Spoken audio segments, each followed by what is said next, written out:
आप सबका यहाँ स्वागत। जैसे जयराम रमेश जी ने कहा, 4 घंटे हमारी कास्ट सेंसस पे चर्चा हुई, डिस्कशन हुआ और एक ऐतिहासिक निर्णय कांग्रेस वर्किंग कमेटी ने लिया है और यूनानिमसली लिया है। मगर मतलब कमरे में कोई ऐसा व्यक्ति नहीं था जिसने अपना पूरा सपोर्ट कास्ट सेंसस का जो कॉन्सेप्ट है उसको नहीं दिया। तो काफ़ी खुशी की बात है। हमारे यहाँ चीफ मिनिस्टर्स बैठे हैं। हमारे चीफ मिनिस्टर्स ने भी डिसीजन लिया है कि वो भी राजस्थान में, कर्नाटक में, छत्तीसगढ़ में, हिमाचल में कास्ट सेंसस को आगे बढ़ाएंगे।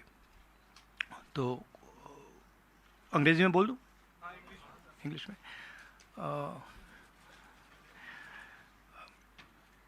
There's a very big decision taken today by the Congress Working Committee. Unanimously, the Working Committee has supported the idea of a caste census in the country. And I think it is a very, very progressive step, a very powerful step for the emancipation of the poor people in our country. We've also our chief ministers are also believe that it's an important step for them to take. So our states are also considering this and actioning this this step. If you have any questions, please feel free to ask them. एक minute एक करके संजीव, एक minute please रुक जाइए। हाँ जी।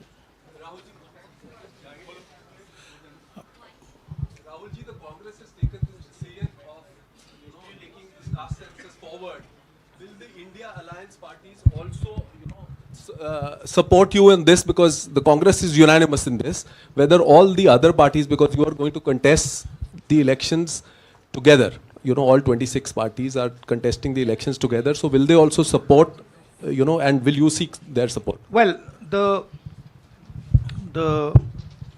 Congress president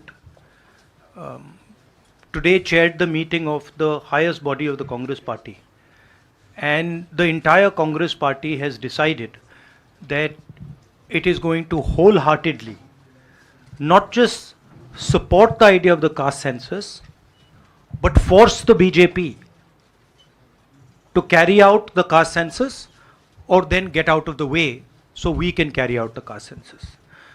Now,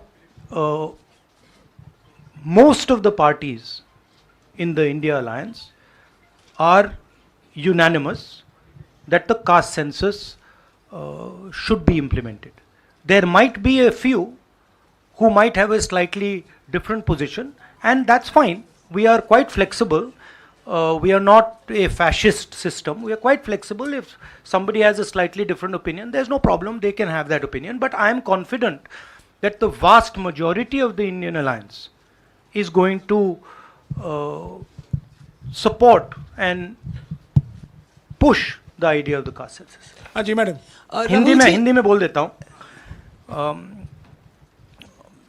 आपका सवाल था कि क्या इंडिया अलायंस भी कास्ट सेंसस को सपोर्ट करेगी, तो मैंने कहा कि देखिए, कांग्रेस प्रेसिडेंट ने हमारी जो सबसे बड़ी डिसीजन मेकिंग बॉडी है उसमें निर्णय लिया है कि हम कास्ट सेंसस को इम्प्लीमेंट करेंगे।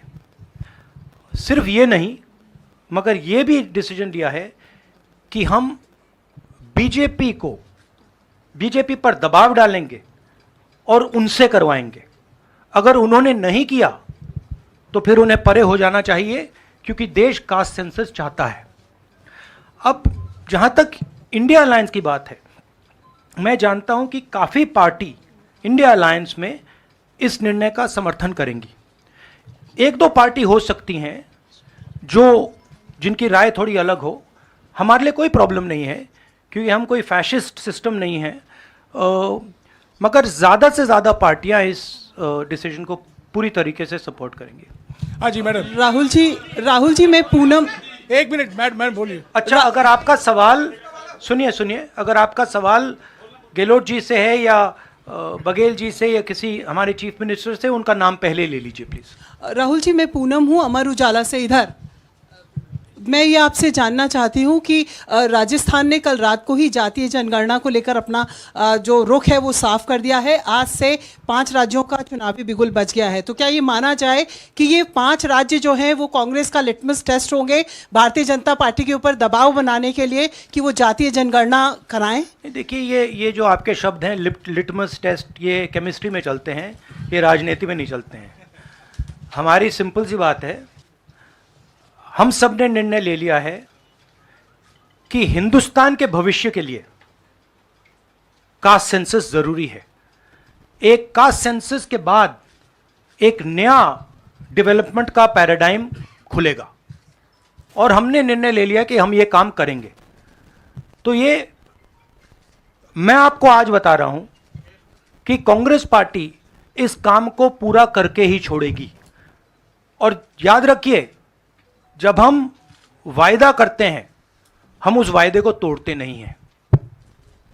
हाँ सुनील, हाँ सुनील, एक मिनट सुनील।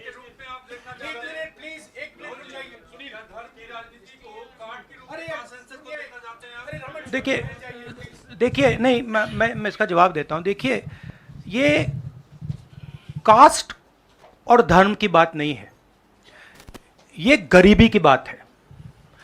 हिंदुस्तान के ओबीसी, हिंदुस्तान के दलित, हिंदुस्तान के आदिवासी और हिंदुस्तान के गरीब लोग, इनके लिए यह काम किया जा रहा है। आज क्या हो रहा है, 2 हिंदुस्तान बन रहे हैं, एक अदानी जी वाला और दूसरा सबका। कास्ट सेंसस साफ दिखा देगा कि हिंदुस्तान में लोग कितने हैं, कौन है, और हम वहां नहीं रुकेंगे। उसके बाद इकोनॉमिक सर्वे होगा तो हमें यह भी पता लग जाएगा कि कितने लोग हैं, धन किसके हाथ में है, धन कहां है, एसेट्स किसके हाथ में है। और फिर जैसे मैंने कहा, जो एक्सरे हमें, और मैं कहता हूं शायद इसमें मेरी भी गलती है, जो हमने पहले नहीं किया उसको अब हम पूरा करके दिखा देंगे, क्योंकि इस एक्सरे की जरूरत है। अगर हम नया पैराडाइम, नया डेवलपमेंट का पैराडाइम चाहते हैं जहां सबको न्याय मिले, उसके लिए हमें कास्ट सेंसस करना ही होगा। Sir, you've heard the Prime Minister in Hyderabad, give his counter to the caste census and about, the rights and what will happen to southern states and the various things. How do you view that? And also for the Karnataka Chief Minister, why doesn't he go ahead with the release of the caste census data? We are in discussions. We are very clear what our direction is. Those actions will be taken. I'll also let Siddaramaiah ji directly answer your question. So first, let me ask him to. You haven't answered that. I'll come back to you. He's asking about caste census in Karnataka. Our previous government in Karnataka, that is, the government, our Congress government was there between 2013 and 2018. Normally he doesn't need a mic. In 2014 and 15, we have entrusted this caste census and socio-economic survey of all communities to Permanent Backward Class Commission, headed by one Kantraj, then chairman of the commission. By the time our term is over, the report was not ready. When coalition government was there in Karnataka after 2018, the caste census report was ready, but the coalition government's chief minister, Mr. Kumaraswamy, did not receive that report. Now the report is lying with the Permanent Backward Class Commission. I requested now the present chairman, Mr. Jaiprakash Hegde, to submit the report to the government. If he submits the report, he will definitely issue the report. With caste census and socio-economic survey of all communities particularly other backward communities. एक minute please. अरे एक minute रुक जाइए ना. जवाब दे रहे हैं. राहुल जी जवाब दे रहे हैं. On the Prime Minister's, the Prime Minister is making unconnected statements. What the caste census has to do with, representation of the South is very difficult to understand. Now, the problem is that the Prime Minister is incapable of doing the caste census. I'd like to point out something quite interesting. There are हमारे 4 chief ministers हैं. 4 में से 3 OBC वर्ग के हैं. BJP के 10 chief minister हैं, 1 OBC वर्ग के हैं, और वो भी कुछ ही दिन में चीफ मिनिस्टर नहीं रहेंगे.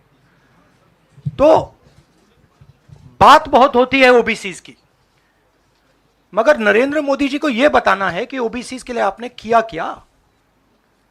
मैंने पार्लियामेंट में उदाहरण दिया कि 90 अफसरों में से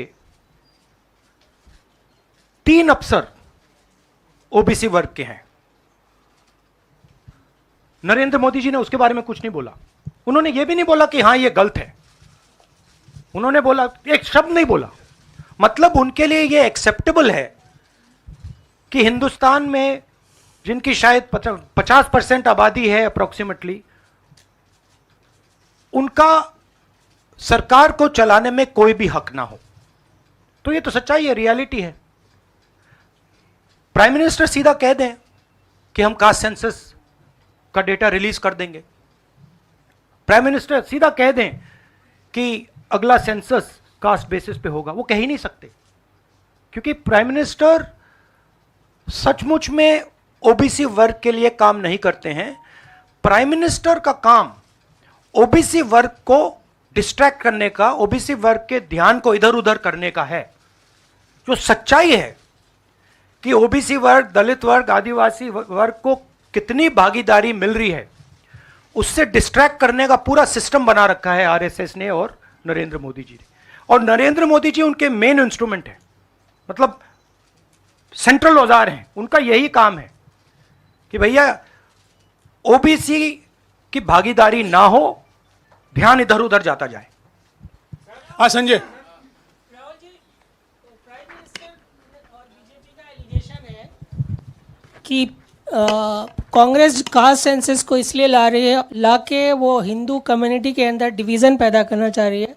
और ये राजस्थान में उन्होंने रैली में ये बात कही कि ये कास्ट सेंसस का मतलब कांग्रेस का एडवोकेसी का, राहुल गांधी का एडवोकेसी का यही लक्ष्य है. हमारा लक्ष्य, जैसे मैंने कहा, हमारा लक्ष्य है कि एक्सरे होना चाहिए. किसी को चोट लगती है, अस्पताल में पहला काम होता है, भैया देखिए एक्सरे कराते हैं, पता लगाते हैं क्या है, सच्चाई क्या है. हमें लग रहा है कि हिंदुस्तान में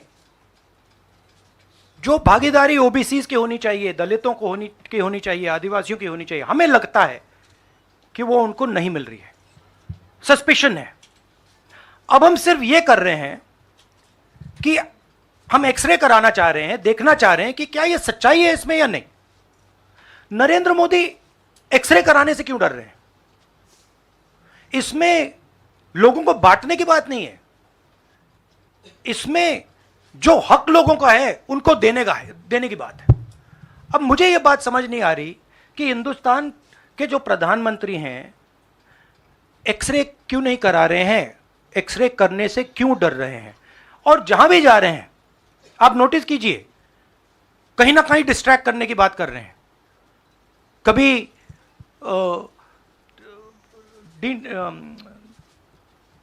डिलिमिटेशन की बात कर रहे हैं, कभी कुछ और बात कर रहे हैं, कभी साउथ इंडिया की बात कर रहे हैं. मगर एक भाषण में नरेंद्र मोदी जी ने यह नहीं कहा कि देखिए जो राहुल गांधी ने कहा है 90 अफसर जो हिंदुस्तान को चलाते हैं उसमें से 3 लोग सिर्फ ओबीसी वर्ग के हैं. यह सच्चाई है, यह सच्चाई बीजेपी ने एक्सेप्ट की है. और उनको सिर्फ 5% बजट पर कंट्रोल है। यह प्रधानमंत्री अपने भाषण में नहीं बोल पा रहे हैं। क्यों? क्योंकि उनका लक्ष्य कुछ और है। उनका लक्ष्य डिस्ट्रैक्शन का है, और आप देखना डिस्ट्रैक्शन करने के बहुत और तरीके निकालेंगे आने वाले समय में। एक के बाद एक, एक के बाद एक, एक के बाद एक डिस्ट्रैक्शन करने के तरीके दिखेंगे आपको। राहुल जी एक दो सवाल और ले सकते हाँ हैं? हाँ मौसमी। राहुल जी ये पूछना चाह रहे थे कि जिस तरह से प्रधानमंत्री नरेंद्र मोदी कह रहे हैं, कहा जा रहा है कि कांग्रेस के लिए ये बहुत ज्यादा नुकसानदेह होगा, क्योंकि जो बची कुची अगड़ी जाति कांग्रेस के साथ है वो चिटक जाएंगी। तो पॉलिटिकली आपको लगता है कि ये कांग्रेस के लिए नुकसान वाला सौदा है? ये हमारा पॉलिटिकल डिसीजन नहीं है, ये न्याय का डिसीजन है, ये हिस्सेदारी का डिसीजन है। इसमें कोई पॉलिटिकल कैलकुलेशन नहीं है। हम हिंदुस्तान का जो मैस है, जो 50, 60, 70, 80% हिंदुस्तान की जो आबादी है, उसकी हिस्सेदारी की बात कर रहे हैं, और वो हिस्सेदारी देकर ही हम रहेंगे। ये हमने निर्णय ले लिया है। आप देख लेना, जैसे मैंने कोविड के बारे में बोला था, चाइना के बारे में बोला था, अब मैं बोल रहा हूं कास्ट सेंसस होगा, और हिंदुस्तान के गरीबों की जो हिस्सेदारी बनती है वो उनको मिलेगी, और वो काम कांग्रेस करके दिखाएगी। हाँ अजय। राहुल जी, आपने कास्ट सेंसस के बाद इकोनॉमिक सर्वे की बात कही है, वो क्या इकोनॉमिक सर्वे स्टेट में भी होगा क्या, कांग्रेस रूल स्टेट में? एक चीज़, और दूसरा, आपने पार्लियामेंट में कहा था कि आपके पास जो कास्ट सेंसस का डेटा है वो आप अनाउंस करेंगे अगर सरकार नहीं करती है तो। नहीं, तो मैंने ये नहीं बोला। करेंगे? देखिए हमारे पास कास्ट सेंसस का डेटा नहीं है, क्योंकि कास्ट सेंसस का डेटा हिंदुस्तान की सरकार के पास है। तो ये मैंने कभी नहीं बोला है। मैंने ये बोला कि हिंदुस्तान की सरकार के पास कास्ट सेंसस का डेटा है, हिंदुस्तान की सरकार को उस डेटा को रिलीज कर देना चाहिए, और अगर हिंदुस्तान की सरकार उस डेटा को नहीं रिलीज करेगी तो जब हमारी सरकार आएगी पहले दिन हम उस डेटा को रिलीज कर देंगे। हाँ रवि। सवाल, आपने जो इकोनॉमिक सर्वे की बात की, देखिए सवाल क्या है। सवाल यह है, पहला सवाल जो कास्ट सेंसस से क्लियर हो जाएगा, इस देश में कितनी आबादी किसकी है, ओबीसी की कितनी है, दलितों की कितनी है, आदिवासियों की कितनी है, बाकी लोगों की कितनी है, पहला सवाल। दूसरा सवाल, देश का जो धन है, देश के जो एसेट्स हैं, क्या वो इन लोगों के हाथ में भी हैं या नहीं? देश के एसेट्स में ओबीसी की कितनी हिस्सेदारी है, दलितों की कितनी हिस्सेदारी है, आदिवासियों की कितनी हिस्सेदारी है, देश के इंस्टीट्यूशंस में आदिवासी कितने, ओबीसी कितने, दलित कितने? मैं आपसे पूछ लेता हूं, इस कमरे में दलित कितने हैं? देखिए, ये मजा देखिए, इस कमरे में ओबीसी कितने हैं? हाथ उठा के दिखा दीजिए, देखिए मजा। नहीं, वो आप कैमरामैन है भैया, आपकी बात नहीं कर रहा हूं मैं, इनकी बात कर रहा हूं। तो यह सवाल है, हिंदुस्तान के इंस्टीट्यूशंस में ओबीसी कितने, दलित कितने, आदिवासी कितने? यह सवाल हम पूछ रहे हैं। इंस्टीट्यूशंस के बारे में पूछ रहे हैं, धन के बारे में पूछ रहे हैं, एसेट्स के बारे में पूछ रहे हैं, और आबादी के बारे में पूछ रहे हैं। राहुल जी इधर, राहुल जी इधर,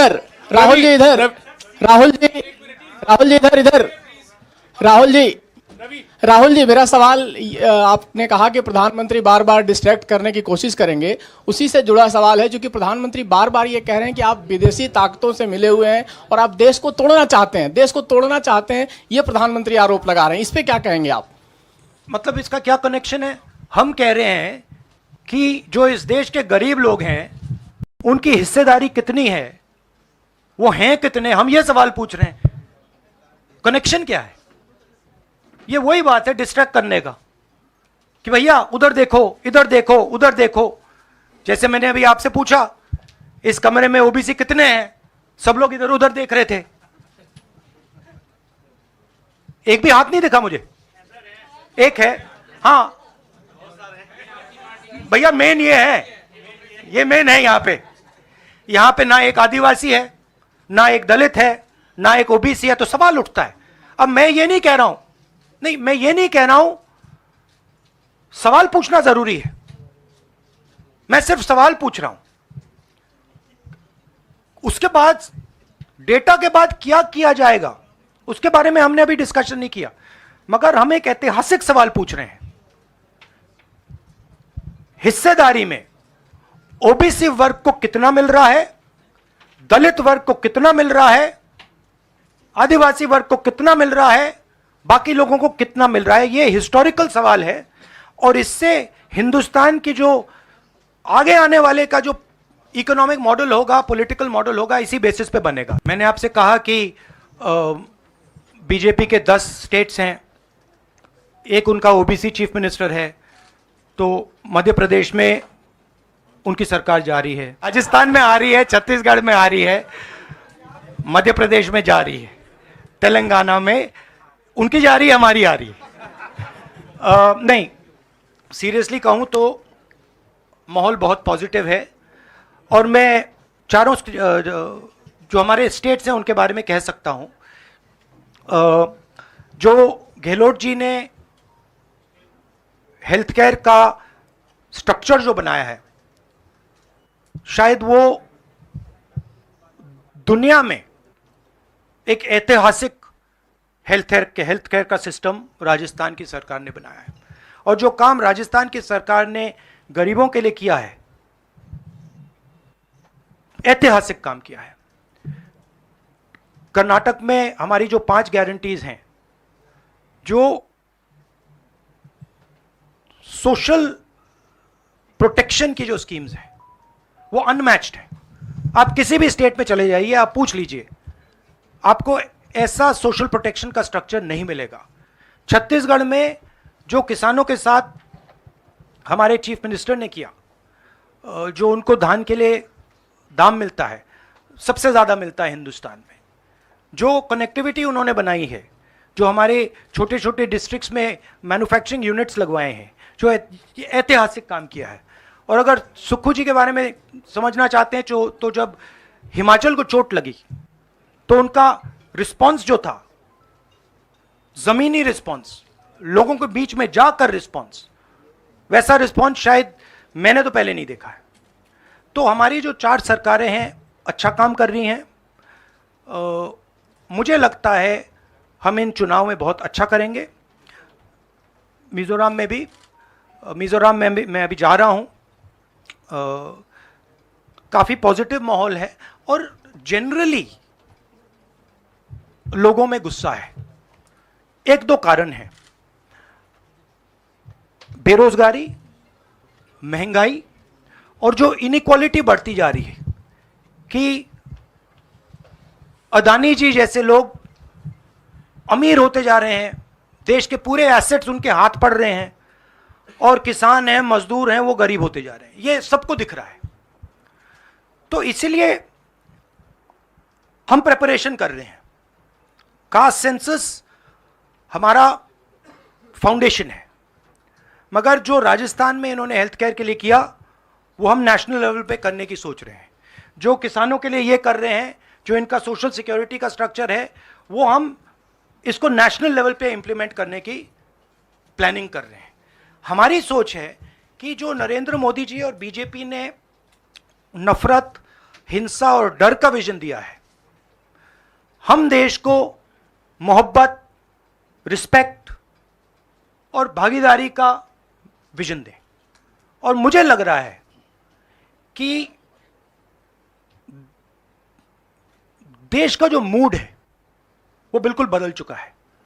और ये बात अभी बीजेपी वालों को समझ नहीं आई है, मगर कुछ ही दिनों में उनको आस्ते आस्ते ये बात समझ आ जाएगी कि जो उन्होंने देश के साथ किया है, जो उन्होंने नफरत फैलाई है, जो उन्होंने इंस्टीट्यूशंस पर आक्रमण किया है, लोगों को डराया है, धमकाया है, नफरत फैलाई है, वो इस देश को अच्छा नहीं लगा है।